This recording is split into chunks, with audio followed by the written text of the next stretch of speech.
Hello दोस्तों, आपके अपने यूट्यूब चैनल यूपीएससी नेट में स्वागत है। मैं तरुण गुप्ता 13 फरवरी 2025 की वेरी वेरी इंपॉर्टेंट खबर की बात करेंगे, जो कि द हिंदू न्यूज़ एनालिसिस की खबर होने वाली है। आज जो हमारी कुछ खास खबरें उसकी बात करें तो कुछ इसमें प्रमुख है, जैसे कि बर्मीज पाइथन। बर्मीज पाइथन क्यों इंपॉर्टेंट है, इसके बारे में बहुत डिटेल समझेंगे और एग्जाम के पॉइंट ऑफ व्यू से आपसे बहुत इंपॉर्टेंट है। साफ्टा, ये साफ्टा नाम आप लोग शायद पहली बार सुन रहे होगे बहुत से लोग, लेकिन जब आप इसके बारे में समझोगे तो कहोगे हाँ, ये मैंने सुना था।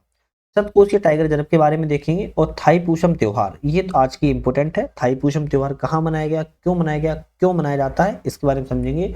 अभ्यास साइक्लोन जो तीसरा हुआ है वो किन दो देशों के बीच में हुआ है, भारत के साथ साथ में कौन सा देश इसमें शामिल था, उसकी बात करेंगे और इसका क्या महत्व रहा है। तो यहाँ पर आज हम बात करने वाले हैं। अब बहुत से लोगों के मन में डाउट होगा कि ये बहुत से दिनों से हमारी द हिंदू न्यूज एनालिसिस चलती थी, लेकिन स्टॉप हो चुकी थी। क्या हो चुकी थी? स्टॉप हो चुकी थी। स्किप मत करो, सुन लो 2 मिनट। स्टॉप हो चुकी थी, लेकिन अभी ये 13 फरवरी से अब लगातार डेली आएगी, क्योंकि किसी कारणवश से इसको स्टॉप करना पड़ा था, लेकिन अब ये परमानेंट आने वाली है। तो चैनल को सब्सक्राइब, लाइक, शेयर करके एक प्यारा सा कमेंट कर देना आप लोग, जो भी आपको अच्छा बुरा जो भी लगे। हमारा ऐप आ चुका है, डिस्क्रिप्शन में लिंक है, नट लर्निंग ऐप नाम से, ऐप को भी डाउनलोड कर सकते हो। चलिए, आज की जो हमारी पहली खबर है बर्मीज पाइथन। बर्मीज पाइथन के बारे में बात करेंगे। बेसिकली सांप है, लेकिन इतना प्रमुख क्यों है, क्यों इंपॉर्टेंट है, इसके बारे में बात करें। तो बर्मीज पाइथन की चर्चा में क्यों है, थोड़ी सी बात चर्चा में समझ लेते हैं, फिर उसके बारे में समझेंगे।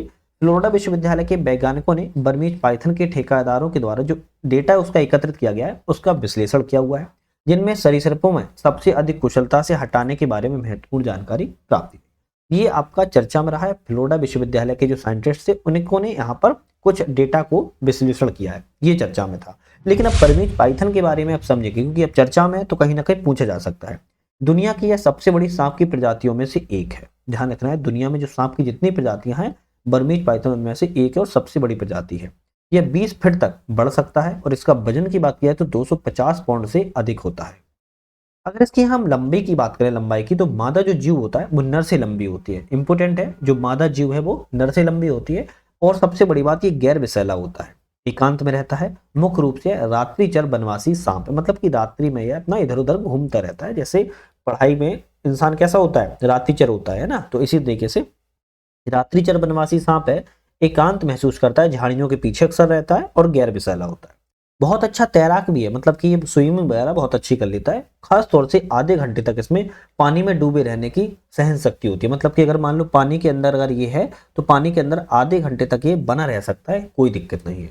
इसके बारे में अगर और समझें तो यह झाड़ियों में छिपकर अक्सर रहते हैं। कहाँ पर? झाड़ियों में छिपकर रहते हैं, लेकिन केवल शिकार के समय और खतरा महसूस होने पर ये झाड़ियों से फिर बाहर भी निकलते हैं। ऐसा नहीं है झाड़ियों से बाहर ही नहीं निकलते हैं, इनको लगता है कि अब शिकार इनको करना है, भूख वगैरह लगी है, तो ये झाड़ियों से बाहर आएंगे। या फिर इनको लगता है कि खतरा महसूस हो रहा है किस चीज का, तब वह बाहर निकलते हैं।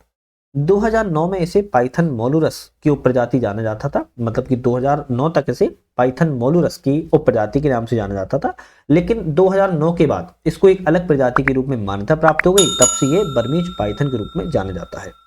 अगर हम इसके निवास स्थान की बात करें, जो कि बहुत इंपॉर्टेंट है, घास के मैदानों में अक्सर रहते हैं, दलदल क्षेत्र में रहते हैं, दलदली गीले चट्टानी क्षेत्र में रहते हैं, गुफाओं में रहते हैं, जंगलों में, वर्षा वन में, मैग्रोव वन में, नदी घाटियों में और खुले मैदान वाले जंगलों में अक्सर ये पाए जाते हैं। तो निवास स्थान इसका एक तरीके से ये कह सकते हो, एक तो इनका कैसा है, वनों में है ना, और जंगलों में है, और दलदल वाले इलाकों में ये खास तौर से देखे जाते हैं।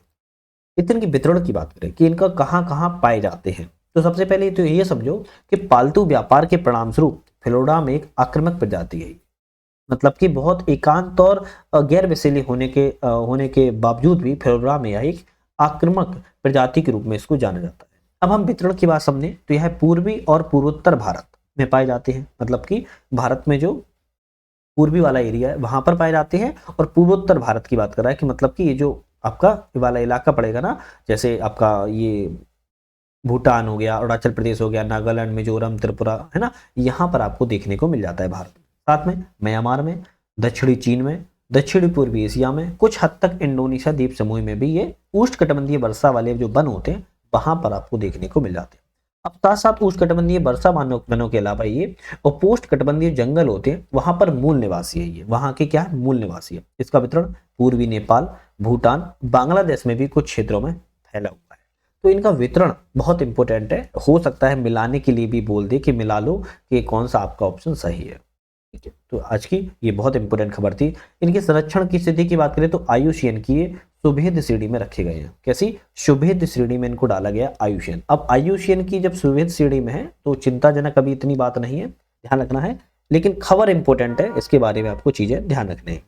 चलिए आज के हम नेक्स्ट करंट अफेयर्स की बात करें, लेकिन उससे पहले हमारा जो ऐप आ चुका है नेट लर्निंग ऐप, आप इसको डाउनलोड कर सकते हो। यहाँ पर आपको टेस्ट सीरीज ज्वाइन करने को मिल जाएगी। स्टेट पीएससी जो कोर्स लिखा है, यहाँ पर हमने यूपी के आरओ के लिए कोर्स मैंने स्टार्ट किया हुआ है। आपको ऐप पर भी मिल जाएगा बेसिकली, लेकिन यूट्यूब पर ही मिल जाएगा, लेकिन यूट्यूब पर पीडीएफ वगैरह आपको नहीं मिलेगी। तो पीडीएफ वगैरह आपको डाउनलोड करने के लिए आप हमारे ऐप को ही कर लीजिएगा, और ऐप पर आप लोग पीडीएफ वीडियो दोनों ही चीजें देख सकते हो। वहां पर यूपीएससी कोर्स या एंशिएंट हिस्ट्री के नाम से कोर्स होगा, वहां पर आपको मिल जाएगा। चलिए नेक्स्ट हम क्वेश्चन की बात, नेक्स्ट हमारी जो करंट अफेयर्स है उसकी बात करेंगे। साफ्टा, किसकी? साफ्टा की बात करेंगे। साफ्टा का मतलब क्या है? साफ्टा का मतलब है south Asian free trade area. क्या है? South Asian free trade area, जिसको साफ्टा कहते हैं। इसमें कुछ देश हैं जैसे कि मालदीव, श्रीलंका, भूटान, नेपाल, अफगानिस्तान, पाकिस्तान, बांग्लादेश और भारत। अब ये पाकिस्तान है, अफगानिस्तान है ना, और बांग्लादेश है, ये तीनों यहां पर है, तो कहीं ना कहीं इंपोर्टेंट साफ्टा का बन जाता है, और south Asian free trade area है। तो ऐसा क्यों हो रहा है इसको समझते हैं। तो हाल ही में solvent extractors association of India, सी जिसको बोलते हैं SEA, solvent extractors association of India ने सरकार से साफ्टा मानदंडों के जो दुरुपयोग हैं उनके कारण नेपाल और अन्य जो सार्क देश हैं वहां से खाद्य तेलों के प्रवाह को विनियमित करने का अनुरोध किया हुआ है, मतलब कि रेगुलेट करने का अनुरोध किया हुआ है, और सार्क देशों ने जो खाद्य तेल है। लेकिन ऐसा क्यों हो रहा है इसके बारे में समझते हैं। साफ्टा के बारे में समझिए तो यह दक्षिण एशियाई क्षेत्रीय सहयोग संगठन है, सार्क मुक्त व्यापार व्यवस्था। कैसी व्यवस्था है? मुक्त व्यापार व्यवस्था है। यह समझौता कब हुआ था? तो 1993 में हुआ था। सार्क अधिमान्य व्यापार व्यवस्था के बाद 2006 में इसको लागू कर दिया गया था। साफ्टा पर हस्ताक्षर करने वाले देशों की बात करें, जिसमें अफगानिस्तान, बांग्लादेश, भूटान, भारत, मालदीव, नेपाल, पाकिस्तान और श्रीलंका इसमें हस्ताक्षर करने वाले देश है। साफ्टा अपनी प्रस्तावना में बात की तो LDC के लिए विशेष और विभेदक उपचार की आवश्यकता को मान्यता भी देता है। इस समझौते के तहत उद्देश्य क्या है? तो अन्य बातों के साथ साथ इसमें जो अनुबंधित राज्य हैं उनके बीच में जो आपसी व्यापार होता है और आर्थिक सहयोग है उसको बढ़ावा देना है, ध्यान रखना है। संविदाकारी राज्यों के क्षेत्रों में बात की जाए तो बीच जो व्यापार है उनकी बाधाओं को दूर करना है। माल की जो सीमा पर आवाजाही है उसको सुविधाजनक बनाना है, क्योंकि फ्री ट्रेड का मतलब क्या होता है? फ्री ट्रेड का तो मतलब यही होता है ना, आवाजाही को कुशल बनाना है ना। और इनको जो निष्पक्ष प्रतिस्पर्धा है, मतलब कि जो ट्रांसपेरेंसी वाली जो कंपटीशन है इनके बीच में मुक्त व्यापार क्षेत्र में, वो स्थितियों को बढ़ावा देना है, और सभी संबंधकारी राज्यों को संबंधित स्तरों पर आर्थिक विकास के प्रतिरूप को ध्यान में रखते हुए समान लाभ को यहाँ पर सुनिश्चित करना है। तो फिर ये चीजें आपको साफ्टा के बारे में कुछ चीजें इंपॉर्टेंट है, जैसे कि जो साफ्टा करने वाले जो देश हैं, हस्ताक्षर देश हैं, वो बहुत इंपॉर्टेंट है यहाँ पर, तो इसको ध्यान रखिएगा। इस समझौते के कार्यान्वयन और अनुप्रयोग इसके संयुक्त प्रशासन और विवादों के समाधान का प्रभावी तंत्र है। इसमें लाभों का विस्तार और वृद्धि करने के लिए जो आगे क्षेत्रीय सहयोग है उसकी रूपरेखा भी स्थापित करना है। लेकिन हालांकि आप लोगों को पता होगा कि अभी हम पाकिस्तान के साथ व्यापार नहीं करके बराबर करते हैं, मतलब करते नहीं है। बाकी अफगानिस्तान से अभी संबंध दृढ़ तटस्थ हो रहे हैं, तो बांग्लादेश में इस समय अभी स्थितियां थोड़ी सी विपरीत चल रही है, तो लेकिन संबंधों को भारत बहुत अच्छी जल्दी से निभा लेगा, देखते हैं लेकिन आगे क्या होता है। चलिए नेक्स्ट हमारी करंट अफेयर्स आती है Satkosia tiger reserve. Satkosia tiger reserve की बात करें तो उड़ीसा में सांबर का पहला कैप्टिव प्रजनन सतकोसिया टाइगर रिजर्व की सतकोसिया डिवीजन में किया जाएगा।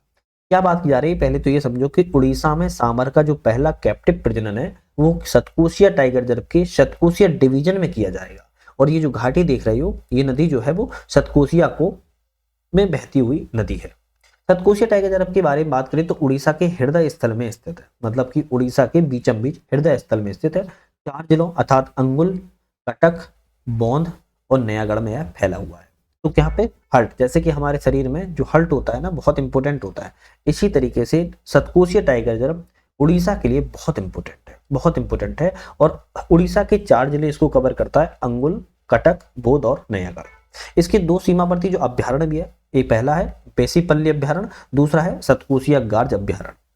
रिजर्व की बात, क्षेत्रफल की बात करें 963.87 वर्ग किलोमीटर क्षेत्र में फैला हुआ है, जिसमें 523.61 वर्ग किलोमीटर मुख्य क्षेत्र इसके अंदर आता है, कवर किया जाता है।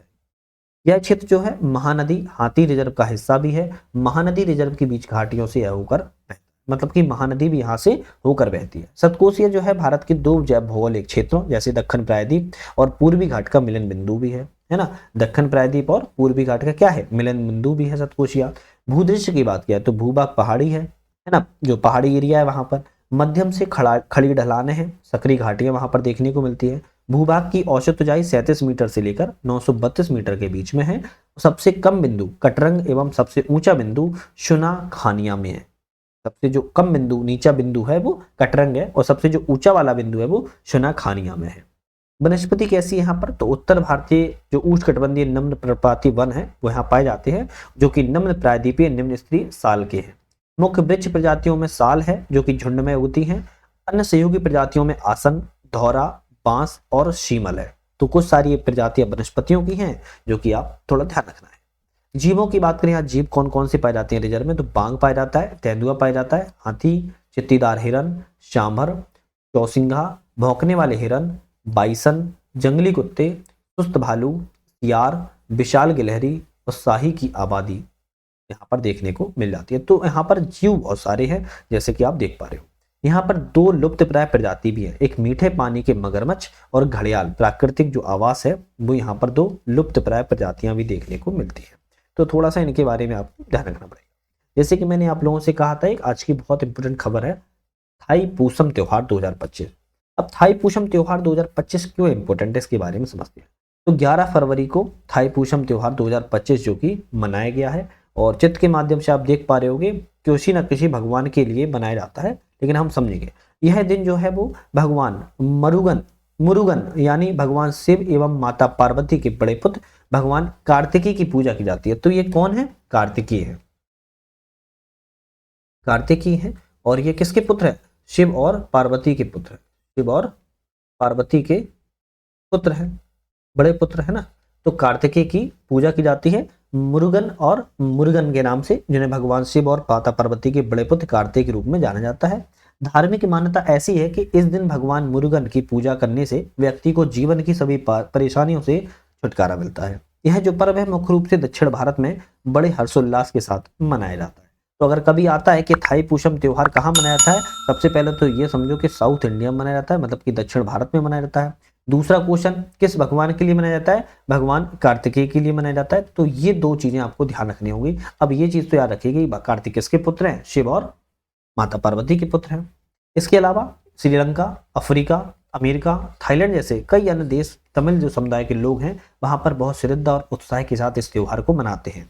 तो सीधी सी बात एक ऐसी हो, भारत में तो इसको मनाया जाता है। भारत के अलावा कुछ इसमें विदेशी देश भी हैं, वहां पर जो तमिल समुदाय के लोग रहते हैं वहां पर भी इस त्योहार को मनाया जाता है। तो इस पे एक क्वेश्चन है कि थाई पूसम त्योहार मुख्य रूप से कहाँ मनाया जाता है, उत्तर भारत, पूर्वी भारत, दक्षिण भारत, पश्चिम भारत। इसका आंसर आप लोग मुझे कमेंट कर जरूर बताइएगा। नेक्स्ट हमारी क्वेश्चन आता है अभ्यास साइक्लोन थर्ड। अभ्यास साइक्लोन जो थर्ड है वो किस दो देशों के बीच में हुआ है, तो भारत एवं मिस्र के जो बीच में संयुक्त विशेष बल जो अभ्यास है वो साइक्लोन का तीसरा संस्करण 10 फरवरी 2025 से राजस्थान के महाजन फील्ड फायरिंग रेंज में इसका प्रारंभ किया गया है। तो किन दो देशों के बीच में हुआ है, भारत के बीच में हुआ है और किसके बीच में, ये मिस्र के बीच में हुआ है ना। कहां पर हुआ है, राजस्थान में हुआ है, महाजन फील्ड फायरिंग रेंज में हुआ है। अभ्यास जो है वो 23 फरवरी 2025 तक चलेगा, मतलब कि लगभग 13 दिन चलता है। यह वार्षिक अभ्यास है, मतलब कि ये हर साल मनाया जाता है। दोनों देश बारी बारी से आयोजित करते हैं, मतलब इस साल भारत में हो रहा है तो पिछली साल कहाँ हुआ था, राजस्थान में, और पिछली साल कहाँ होगा आने वाले समय में, मिस्र में होगा, मिस्र में होगा। पिछली साल मिस्र में हुआ था क्योंकि इस बार कहाँ हो रहा है, भारत में हो रहा है। पिछला संस्करण जो है जनवरी 2024 में हुआ था मिस्र में, जैसे कि मैंने आपको बताया है। इसका उद्देश्य क्या है, तो सैन्य सहयोग को मजबूत करना है, संयुक्त संचालन रणनीति और विशेष बल कौशल का आदान प्रदान करना है, रेगिस्तान अर्ध रेगिस्तानी इलाकों में जो आतंकवाद विरोधी अभियान होते हैं उसका अभ्यास करना है, उच्च स्तर की शारीरिक तंदुरुस्ती और संयुक्त रूप से सामरिक योजनाओं पर ध्यान केंद्रित करना है, सैन्य जो उपकरण है और रक्षा विनिर्माण उद्योग है उसका अवलोकन करना है। तो एक तरीके से ये कह सकते हो जो जितने भी युद्ध में आपका कौशल किए जाते हैं उन सभी का अभ्यास करना है, एक दूसरे से चीजों को साझा करना है। महत्व या प्रभाव क्या है, तो इसका महत्व इस बात से लगाया जा सकता है कि यह अभ्यास भारत और मिस्र के रक्षा संबंधों को और मजबूत करेगा। दोनों सेनाएं बेहतर अंतर संचालन संयुक्तता के विकसित करती हैं, सैनिकों के बीच में मिलनसारिता और सौहार्द को बढ़ावा मिलता है। दोनों पक्ष अपनी सर्वोत्तम रणनीतियां, तकनीकी और प्रक्रियाओं को एक दूसरे से साझा करते हैं। तो इसका महत्व प्रभाव बहुत बढ़िया है। इसी के लिहाज से एक क्वेश्चन है, साइक्लोन जो युद्ध है वह अभ्यास किन दो देशों के बीच में किया जाता है? भारत थाईलैंड, भारत श्रीलंका, भारत जापान, भारत मिस्र। तो दो क्वेश्चन मैंने आप लोगों से पूछे जिसका दोनों का आंसर आपको कमेंट में बताना है। मुझे लगता है, उम्मीद कि आप लोग कमेंट करके जरूर बताओगे, जिससे कि मुझे पता चल जाता है कि आप लोग कितना पता है कितना नहीं है। बाकी आपकी मर्जी रहती है, लेकिन चैनल को लाइक शेयर सब्सक्राइब कर लेना, जिससे कि नई वीडियो आए उसका आप लोग नोटिफिकेशन मिलता है। हमने यूपीपीएससी के लिए ध्यान रखना है, आप लोगों को एक सीरीज चालू की है, हिस्ट्री से चालू हो चुकी है, लेकिन सभी सब्जेक्ट हम कवर करेंगे, चाहे वो हिस्ट्री हो, ज्योग्राफी हो, पॉलिटी हो, आपकी इकोनॉमी हो, साइंस हो, इन्वॉल्वमेंट हो, सारे कवर सब्जेक्ट करने वाले हैं। तो एक एक करके कवर करेंगे। तो उसको आप लोग चैनल को सब्सक्राइब करके उस सीरीज को आप लोग हमारी डाउनलोड कर सकते हो। ऐप को डाउनलोड करके वहां पर आप लोग पीडीएफ वगैरह एक्सेस कर पाओगे। तो आज यहीं पे समाप्त करते हैं। वीडियो पे बने रहने के लिए आप सभी का धन्यवाद।